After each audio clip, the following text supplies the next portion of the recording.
முகம்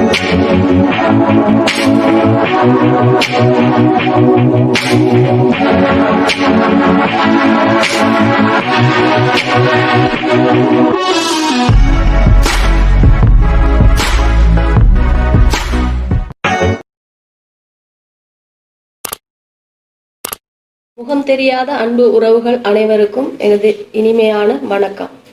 நேற்றைய பொழுது போல் இன்றைய பொழுதும் மகிழ்ச்சியான பொழுதாக, சந்தோஷமான பொழுதாக அமைய எல்லாம் வல்ல இறைவனை பிரார்த்தித்துக் கொண்டு இன்றைய நாளின் சமையலறையில் என்ன சமைக்க போகின்றேன், அதாவது தக்காளி டொமேட்டோ ஜேம் செய்ய போகின்றேன்.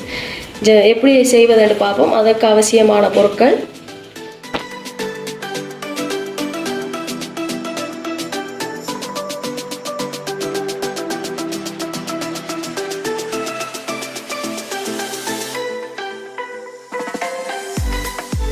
தெறிக்கி இதை இப்போ என்ன செய்ய போகிறோன்னு கேட்டால், தக்காளி பழத்தை வடிவாக கட் பண்ணி வச்சுருக்கேன். அதை அவிக்க விடுறதில்ல, அவியாமல் பிளெண்டருக்குள்ளே போட்டு நல்லா மிக்ஸ் பண்ணுற சீனியும் அதையும் அதே பிறகு என்ன செய்யணுமென்று காட்டுற வெயிட் பண்ணு. இப்போ இதுக்குள்ளே இதை போடுவோம். போட்டு இஞ்சையும் நல்லா இதுக்கு குட்டியாக சின்ன சின்ன துண்டுகளாக வெட்டி போடுவோம்.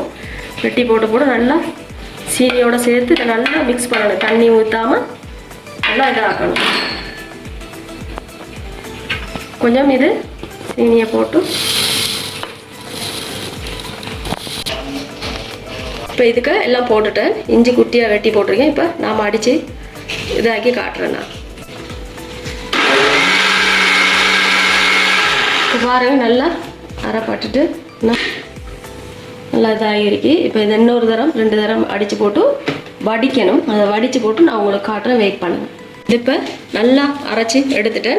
இப்போ நாம் என்ன செய்ய போகிறோம், இதை வச்சு வடித்து போட்டு உங்களுக்கு காட்டுறேன். கொஞ்சம் கொஞ்சமாக இது வடிக்கணும். இப்படி பாருங்கள், நல்லா வடித்து எதில் நான் அதை ஜேமை செய்ய போகிறோன்னா அதே பாத்திரத்துக்கு போட்டுட்டேன்.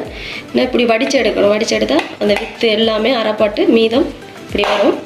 இதை நாங்கள் அடுப்பில் வச்சு இப்போ அப்படியே இதாக்கி எடுக்கிற வேலை தான். இப்போ நான் அடுப்பு ஒன் செய்து இதை வச்சுட்டேன். வச்சு போட்டு இதை அப்படியே சூடாகும் வரைக்கும் அப்படியே கிளறி கொண்டு இருக்கணும். இப்போ நாங்கள் சீனியையும் தக்காளியும் சேர்த்து பிளெண்டர் பண்ணினதால் சீனி கரைகிறதுக்கு இது இல்லை. இப்போ வந்து நல்லா சூடாகும் வரைக்கும் இப்படியே செய்து கொண்டே இருக்கணும். அது வற்றி வரட்டும், நல்லா வத்து வரட்டும். நான் காட்டுறேன் உங்களுக்கு நல்லா சூடானது. இப்போ பாருங்கள், நல்லா நுர விடுது. நல்லா இதாக கொஞ்சம் அகலமான உயரமான பாத்திரம் வச்சேன். ஏனெண்டா அது மேலே கொதித்து வரும்போது அப்படியே தெரிப்படும் நம்ம மேலெல்லாம். அதுக்காக வச்சு நல்லா இன்னும் கொதி வரும், அது வரைக்கும் வச்சிருப்போம். வெயிட் பண்ணுங்கள். பாருங்கள், வத்தி கொண்டு வருது. வத்தி வரும்போது லைட்டாக உப்பு போடுவோம். உப்பை போட்டு நான் அடுப்பை குறைச்சி வச்சு போட்டு காட்டுறேன்.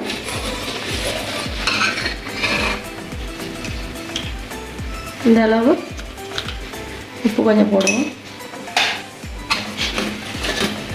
இது வந்து ஒரு மாதத்துக்கு வச்சிருக்கலாம். வெளியில் ஒரு 2 வாரத்துக்கு வச்சு போட்டு மறுக ஃப்ரிட்ஜுக்கு எடுத்து வச்சு தேவையான நேரம் எடுத்து நேரத்தோடு வைங்க. அதுக்கு பிறகு சாப்பிடலாம்.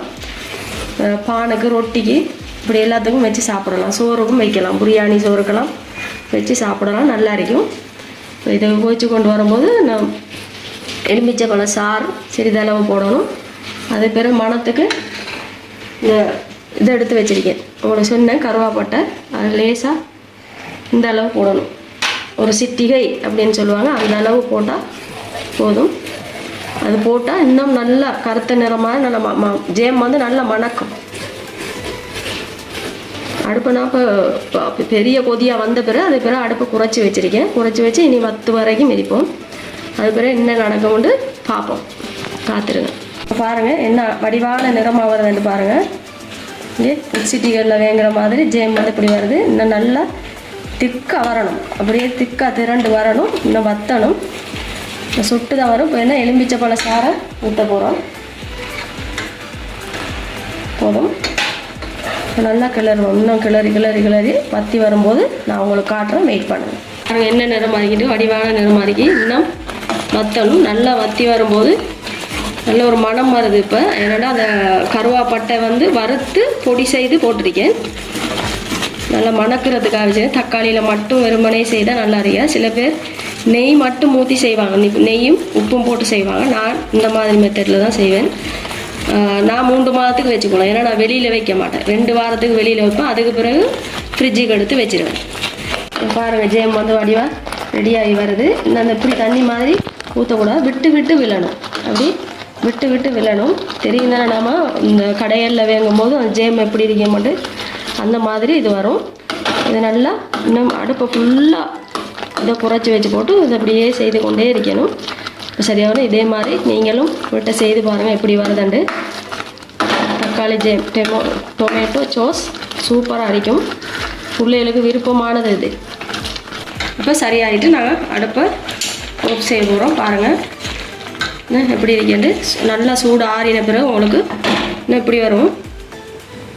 இப்படி துண்டு துண்டாக விழணும் வடிவா. இனி சூடு ஆறின பிறகு அது அழகாக நீட்டாக அரிக்கும். பாருங்கள் எப்படி இருக்காது.